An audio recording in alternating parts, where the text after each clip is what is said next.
In today's equity index futures markets, let's take a look at the Dow futures today first, as the Dow futures are holding on to a gain relative to the other equity index futures markets, which are all lower. The Dow found the ability to buck that trend and hold on to a positive level today, currently around the 31,500 level, and that's again just off of the all-time highs and trading just below where we did see the all-time high last week before giving up a little ground, but nonetheless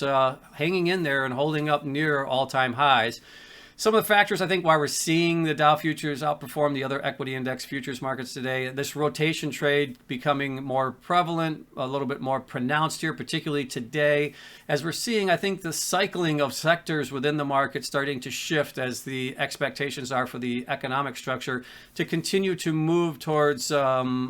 growth in certain areas, and some of that stay-at-home trade and the other narratives within the marketplace I think are starting now to be called into question. Couple that with the dollar weakness as well. I think that's why we're continuing to see this rotation trade, particularly when you look at the likes of an energy space, the financials, and transportations today. We're seeing all those areas having a nice, strong session today, and that's certainly helping to buoy the Dow futures. Looking at the Dow futures relative to the other equity index futures markets, we're seeing the Russell futures lower and the S&P 500 futures lower, but not really too much outside of the normal trading range where we've seen the last several weeks, and not giving up too much ground relative to where they've been trading. But the NASDAQ futures, boy, down for a fifth consecutive session today, and with today's price action, we're seeing them down about 2.5%.